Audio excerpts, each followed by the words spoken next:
안녕하세요, 여러분. 오늘도 찾아주셔서 감사합니다. 영상 시작하기 전에 구독과 좋아요 버튼 눌러주시면 최신 영상을 가장 빠르게 만나보실 수 있습니다. 먼저 사연을 시작하기 앞서 심각한 대화 내용부터 들려드리겠습니다. 엄마, 시어머니 오시는데 좀 나가줄래? 나가라고? 내가 왜 나가야 해? 엄마는 언제든 올 수 있잖아.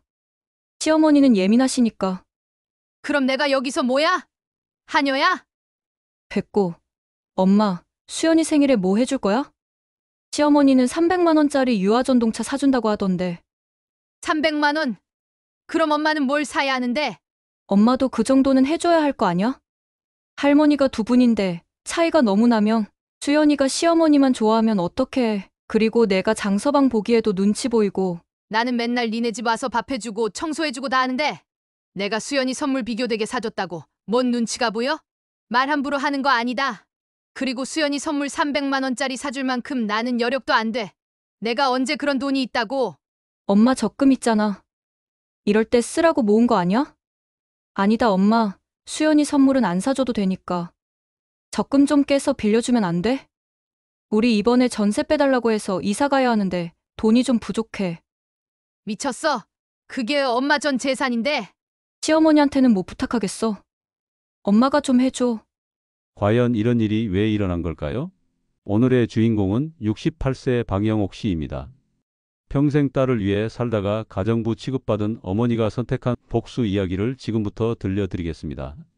구독과 좋아요를 눌러주시면 최신 영상을 바로 확인하실 수 있습니다. 안녕하세요. 저는 68세 박영욱입니다. 제가 왜 이렇게 살게 됐는지부터 말씀드릴게요. 2년 전 딸 미영이가 수연이를 낳고 나서부터 제 인생이 완전히 바뀌었어요. 처음에는 엄마, 갓난아기 어떻게 보는지 모르겠어. 너무 힘들어. 나 한 달만 도와주면 안 돼? 라고 했는데 그게 2년이 됐거든요. 매일 새벽 5시에 알람이 울려요. 68세 할머니가 새벽 5시요. 딸 집에 가려면 지하철로 1시간 걸리거든요. 첫 차를 타야 6시 반에 도착할 수 있어요. 딸 집에 도착하자마자 제 하루가 시작됩니다. 2살 수연이 기저귀 갈기, 밥 먹이기, 옷 입히기. 미영이는 7시 반에 출근하는데 그 전에 모든 걸 다 해놔야 해요. 미영이가 하는 일이라곤 화장만 하고 나가는 거예요. 그러면서 현관에서 이렇게 말하죠. 엄마, 수연이 손톱 길었더라. 안경 끼고 잘 좀 깎아줘. 저번에 피날 뻔했잖아. 아니, 본인이 깎아뒀으면 됐지. 노안이 온 저한테 꼭 손녀 손톱 깎이라고 해야 하나요? 그리고는 홀랑 가버립니다. 미영이가 출근하고 나면 진짜 지옥이 시작돼요.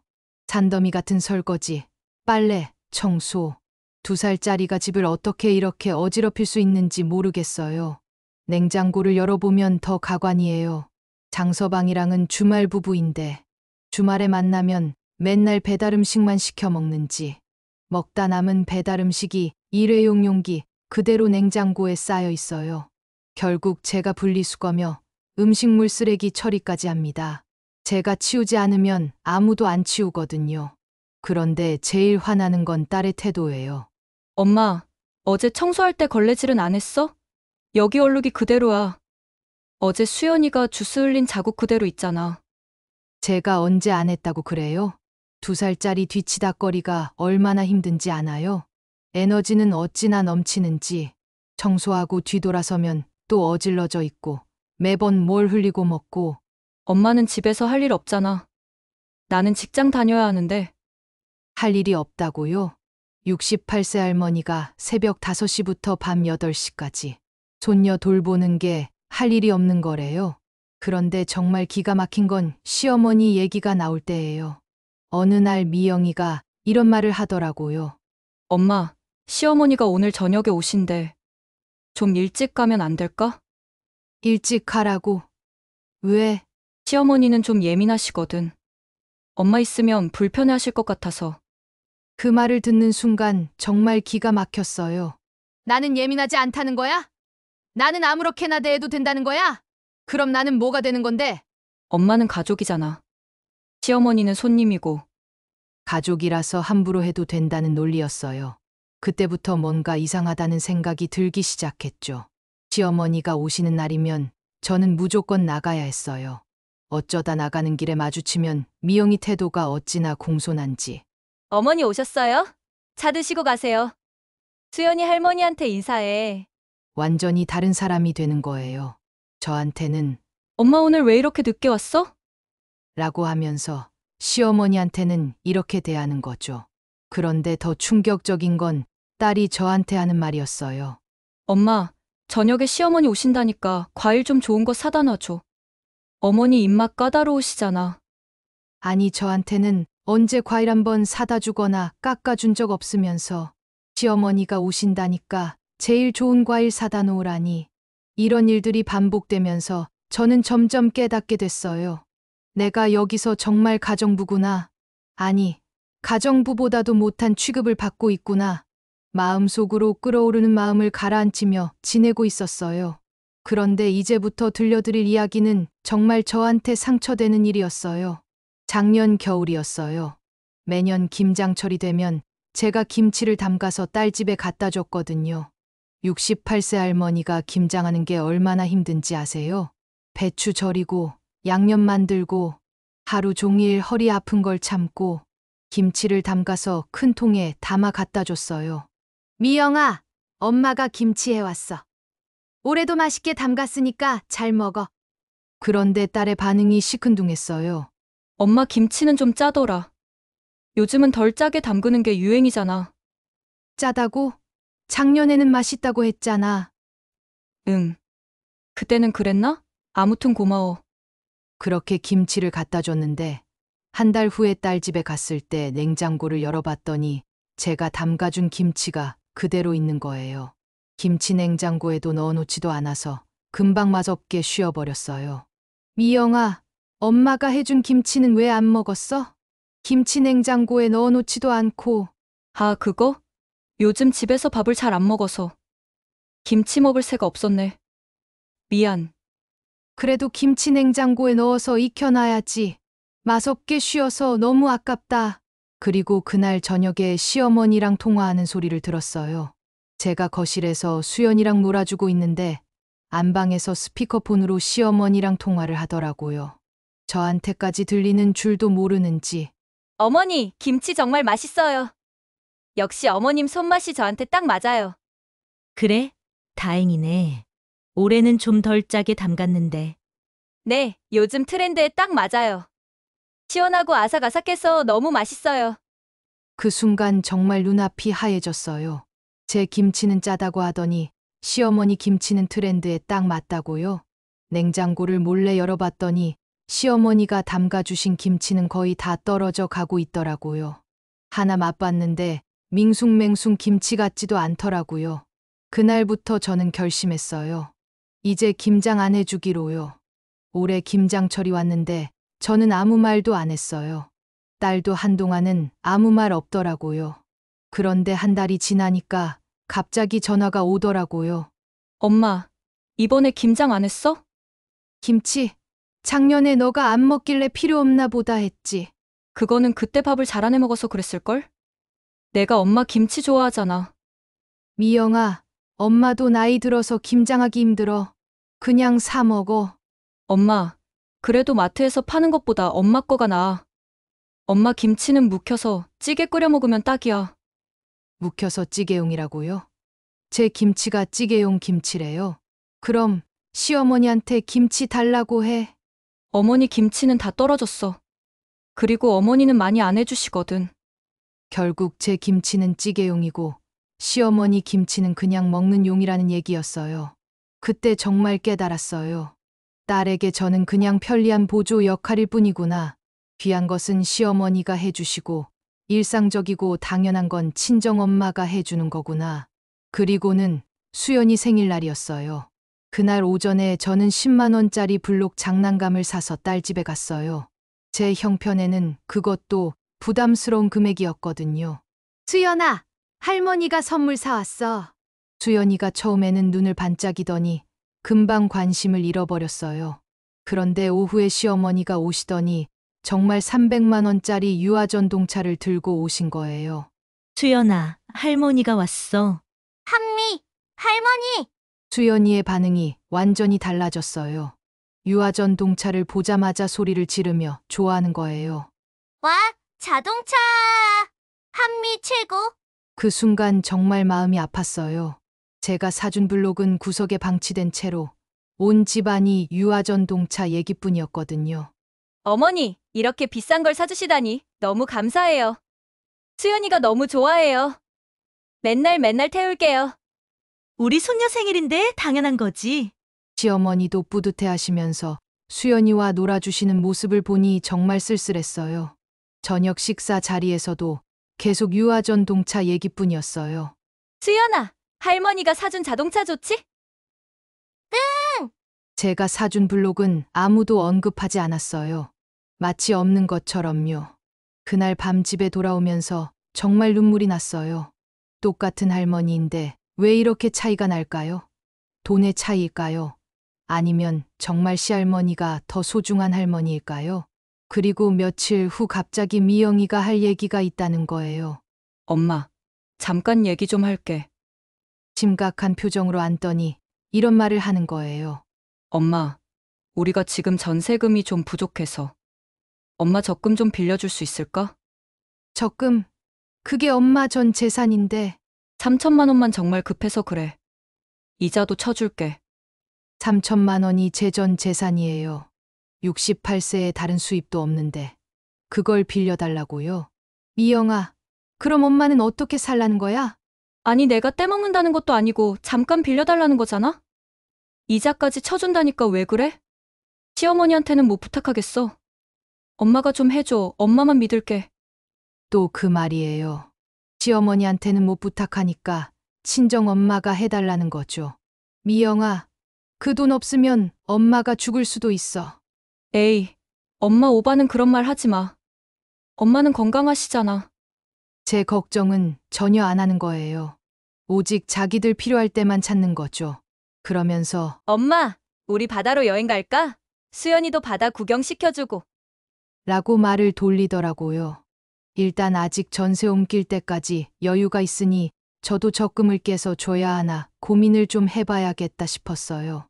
솔직히 돈 얘기보다 바다에 놀러 가자고 하니 솔깃하더라고요. 매일매일 손녀와 씨름하면서 동네에만 있다가? 오랜만에 여행 간다고 생각하니까 너무 기쁘더라고요. 딸네 부부랑 손녀까지 놀러 가는 게 처음이었거든요. 매번 자기들 셋이 다니다가 같이 가자고 하길래 이제야 내 노고를 알아주는구나 싶기도 했어요. 여행 당일 차에 짐을 실으면서부터 이상했어요. 엄마, 수연이 기저귀 가방 들어줘.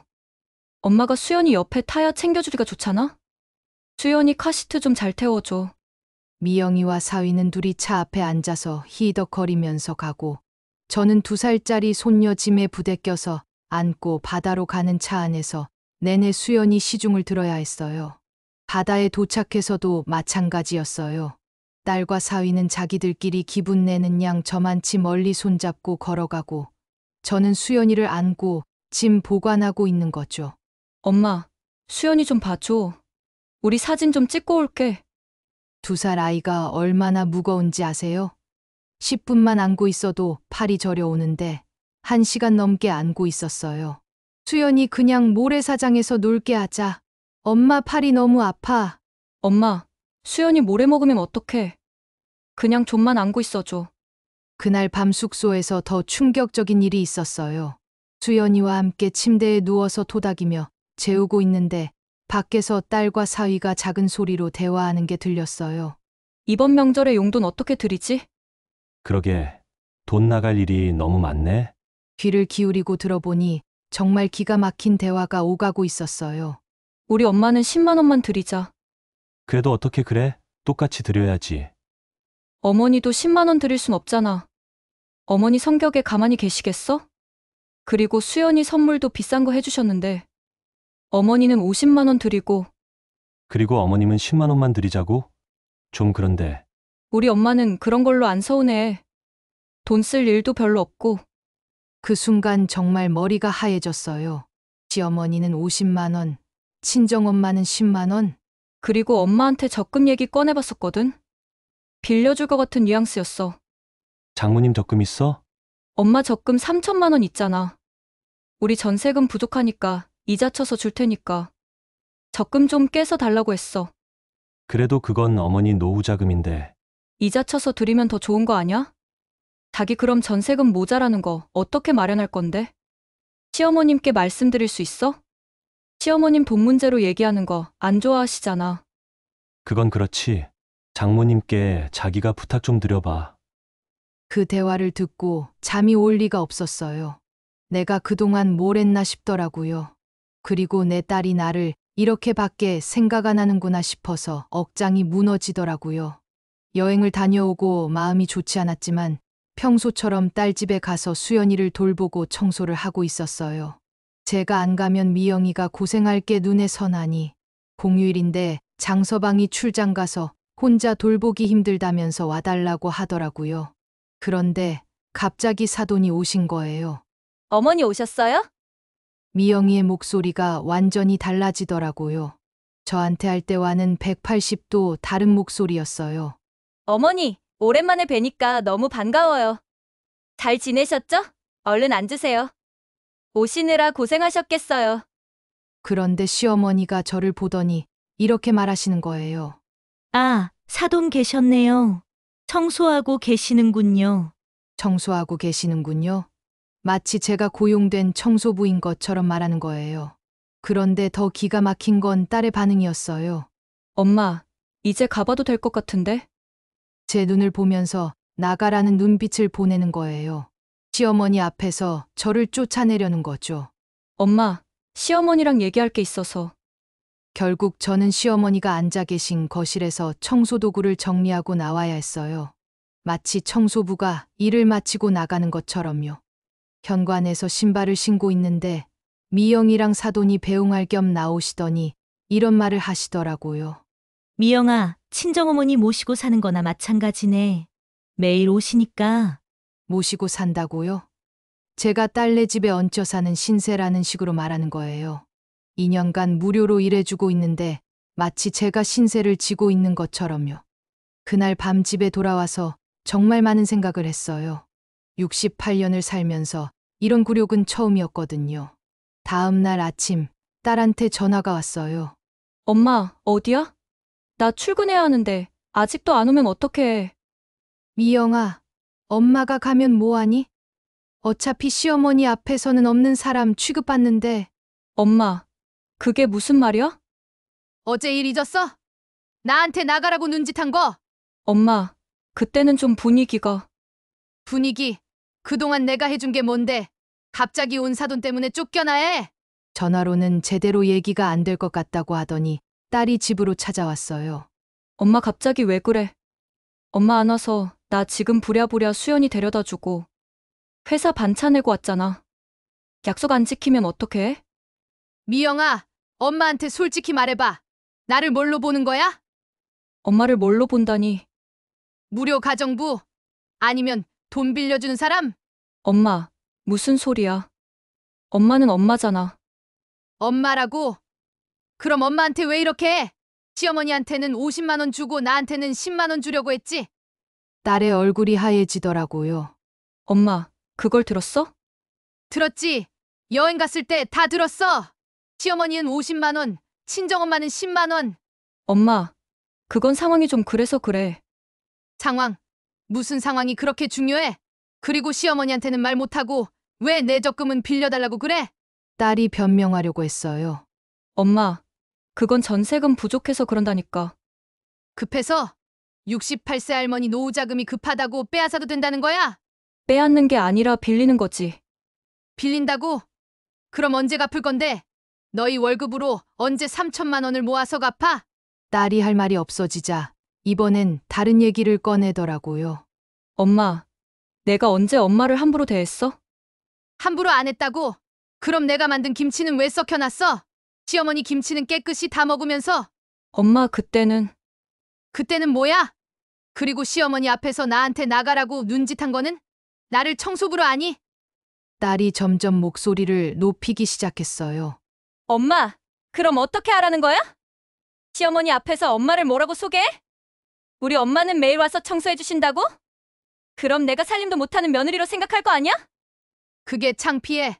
친정엄마가 와서 도와주는 게 창피하다는 거야? 창피한 게 아니라 시어머니한테 상황 설명하기가 좀 그렇잖아. 시어머니 기분은 중요하고 친정엄마 기분은 안 중요해? 엄마는 가족이니까 내 편 아니야? 이해해줘야지. 그 말에 정말 폭발했어요. 가족이니까 함부로 해도 된다는 거야? 가족이니까 막 써도 된다는 거야? 엄마, 왜 이렇게 예민하게 굴어? 예민하다고? 2년간 니네 가족 뒷바라지 하느라 매일매일 새벽 5시에 일어나서 니네 집에 갔어. 그때 딸이 정말 뻔뻔한 말을 했어요. 그게 그렇게 억울해? 엄마 배 아파 낳은 자식이잖아? 자식이 힘들다는데 그것도 못 도와줘? 그게 엄마야? 그럼 낳지 말지 그랬어. 도와준 거 후회할 거면 뭐라고? 너 지금 뭐라고 했어? 엄마가 그런 식으로 말하니까. 미영아, 나는 후회한 적 없어. 매일 아침 일어나서 니네 집으로 가면서 내가 가야 우리 딸이 좀 편하겠지. 그 생각으로 매일매일 갔다고. 하지만 지금 너는 나를 키워준 엄마로 대하는 게 아니라 편리한 도구로 대하고 있잖아. 엄마, 과장하지 마. 과장, 그럼 묻겠는데 나 없어도 너희가 살 수 있어? 당연하지. 그래? 그럼 지금부터 없어도 되겠네. 더 이상은 못 도와줘. 안 도와줘. 딸이 당황하면서 말했어요. 엄마, 그런 뜻으로 한 말이 아니야. 나는 그런 뜻으로 들었어. 너는 엄마로서가 아니라 너 뒷바라지 해주는 사람으로서 나를 필요로 하는 것 같아. 엄마는 엄마잖아. 당연한 거 아니야? 당연하다고? 도대체 뭐가 그렇게 당연해? 엄마, 나도 직장 다녀야 하고. 직장 다니는 거는 내 선택이야. 나한테 떠넘기지 마. 그럼 수연이는 어떡해? 너희가 낳았으니까 너희가 키워. 왜 할머니가 키워? 딸이 이제 울먹이기 시작했어요. 엄마, 정말 그럴 거야? 손녀도 안 볼 거야? 손녀는 보고 싶지만 이런 하녀 노릇, 가정부 노릇 그만할 거야. 엄마, 우리가 언제 엄마를 그렇게 생각했어? 그럼 뭘로 생각했는데? 너는 나를 정말 엄마로 생각하고 있어? 당연하지. 엄마는 엄마잖아. 그럼 왜 나한테만 이렇게 해? 시어머니한테 해달라고 부탁해봐. 딸이 대답을 못하자 제가 계속 따졌어요. 미영아, 솔직히 말해봐. 시어머니한테 매일 새벽같이 와서 청소해주고 수연이 봐달라고 할 수 있어? 그건 못하지. 그럼 왜 나한테는 해? 그때 딸이 정말 기가 막힌 말을 했어요. 엄마, 나도 힘들어. 직장 다니면서 애 키우는 게 얼마나 힘든지 알아? 그럼 나는 안 힘들어. 68세에 새벽 5시부터 일어나서 일하는 게 안 힘들어. 엄마는 어차피 할 일 없잖아. 딸이 점점 짜증을 내기 시작했어요. 엄마, 왜 이렇게 계산적으로 굴어? 예전에는 안 그랬는데. 계산적. 2년간 무료로 일해준 게 계산적이야? 엄마가 하고 싶어서 한 거잖아. 손녀 예쁘다고 하면서. 하고 싶어서. 내가 언제 하고 싶다고 했어? 그럼 왜 했어? 너희가 부탁해서. 한 달만 도와달라고 해서. 엄마도 한 달이 지나도 아무렇지 않게 매일 왔잖아. 그래서 2년이 된 거고 그런데 왜 이제 와서 이래? 정말 기가 막혔어요. 자기 잘못을 제 탓으로 돌리고 있는 거예요. 미영아, 너 정말 변했다. 언제부터 이렇게 되었어? 엄마가 변한 거야. 예전에는 기꺼이 도와줬으면서 이제 와서 왜 이래? 그 순간 정말 눈물이 났어요. 미영아, 그게 다 너희를 사랑해서 한 말이야. 그런데 너는 그걸 이용한 거야? 이용? 엄마가 하겠다고 했잖아. 저는 속으로 생각했어요. 아, 내가 자식을 위해서 희생하고 사랑하는 마음을 이용당했구나. 내가 정말 바보였어. 그날 미영이를 보내고 거실에 우두커니 앉아서 한참을 생각했어요. 처음에는 너무 슬프다가 분노에 휩싸이다가 나중에는 정말 마음이 시원했어요. 그동안 쌓인 응어리를 다 쏟아낸 기분이었거든요. 그날부터 저는 정말로 아무것도 안 했어요. 휴대폰도 꺼버리고 딸 집에도 가지 않았죠. 일주일 후 집 앞에 찾아온 딸을 만났어요. 완전히 초췌해진 모습이었어요. 엄마, 왜 전화도 안 받아? 나 정말 힘들어 죽겠어. 힘들어? 엄마 없이 살아보니까 힘들어? 엄마, 미안해. 내가 잘못했어. 미안하다고 다 되는 줄 알아? 나는 이미 정리했어. 딸이 무릎을 꿇으려고 하더라고요. 엄마, 정말 미안해. 다시는 그런 일 없을게. 일어서 무릎 꿇는다고 달라지는 거 없어. 그럼 어떻게 하면 돼? 앞으로 연락하지 마. 나는 이제 내 인생 살 거야. 그 후 3개월 동안 정말로 연락하지 않았어요. 딸이 수십 번 전화하고 문자 보내도 다 무시했죠. 그 사이 딸이 어떻게 됐는지 아세요? 직장에서 조퇴하고 지각하기 일수, 수연이 어린이집 픽업도 제때 못하고 완전히 생활이 엉망이 됐더라고요. 사위도 불만이 많아졌대요. 장모님 왜 안 오셔? 집이 엉망이네. 나는 주말에만 오는데 좀 깨끗하게 해놓으면 안 돼? 우리 엄마라도 부탁해볼까? 시어머니는 요즘 젊은 사람들이 너무 의존적이다. 너희 딸이니까 너희가 알아서 키워라. 라고 거절했다고 하더라고요. 그리고 전세금 문제는 어떻게 됐을까요? 제가 3천만 원을 안 빌려주니까 결국 더 작은 집으로 이사를 갔더라고요. 전에 살던 신축 아파트에서 멀리 떨어진 오래된 아파트로 말이에요. 통해 들은 얘기로는 사위가 차도 팔고 미영이는 부업까지 시작했다고 하더라고요. 수연이 돌보면서 부업까지 하려니 얼마나 힘들겠어요. 하지만 저는 전혀 마음이 흔들리지 않았어요. 대신 그동안 못했던 일들을 했죠. 친구들과 등산도 가고 카페에 가서 브런치도 먹어봤어요. 68년 만에 처음으로 제 시간을 가져봤어요. 제일 기분 좋았던 건 적금을 해지해서 조그만 차를 산 거예요.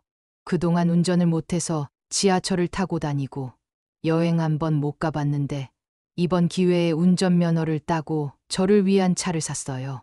딸이 노리던 그 3천만 원으로 말이에요. 이제 제가 운전해서 스스로 전국 여기저기 여행을 다니려고요. 저번에 친구들 모임에 새로 산 자동차를 몰고 나갔더니 친구들 반응이 폭발적이었어요. 영호가 정말 멋있다. 난 늦은 나이라고 생각해서 면허 따는 게 무서웠는데 언제 이렇게 배웠어? 나도 그렇게 살고 싶어? 68세에 운전을 배워서 여행을 다닌다니. 진짜 인생을 사는구나. 그때 깨달았어요. 내가 지금까지 얼마나 바보같이 살았나를요. 지금 저는 정말 행복해요. 매일 새벽 5시에 일어날 필요도 없고 누구 눈치 볼 필요도 없어요. 살면서 처음으로 진짜 자유를 만끽하고 있어요. 다음 달에는 친구들과 제주도 여행도 계획하고 있고 평소 배우고 싶었던 서예도 시작했어요. 이번에는 정말 제 노후를 위해서요. 68년을 살면서 깨달은 게 있어요. 자식을 위한 희생이 무조건 사랑은 아니라는 거요. 때로는 단호하게 선을 그어야 자신의 인생을 살 수 있다는 걸 말이에요. 딸 미영이가 앞으로 어떻게 살지는 모르겠어요. 하지만 그건 이제 제 문제가 아니에요. 자기가 선택한 길이니까 자기가 책임져야죠. 여러분도 이런 상황에 처해 있다면 용기를 내보세요. 당신의 인생도 소중하니까요. 여러분은 어떻게 생각하시나요? 엄마로서의 역할은 언제까지 해줘야 하는 걸까요? 내 자식이 좋은 길로 갔으면 하는 바람, 그리고 좀 덜 힘들었으면 하는 마음에 한결같이 곁을 내주고 손과 발이 돼주었던 엄마. 그런 엄마를 고마워할 줄 모르고 당연하게 여기는 태도가 참 가슴이 아픕니다. 단호함을 보여줘야 할 때였던 것 같습니다. 영옥 씨와 같은 사연을 겪으신 분이 계신가요? 댓글로 공감과 소통 나눠주세요. 구독과 좋아요를 눌러주시면 더 좋은 컨텐츠로 보답하겠습니다. 감사합니다. 오늘도 평안한 하루 보내세요.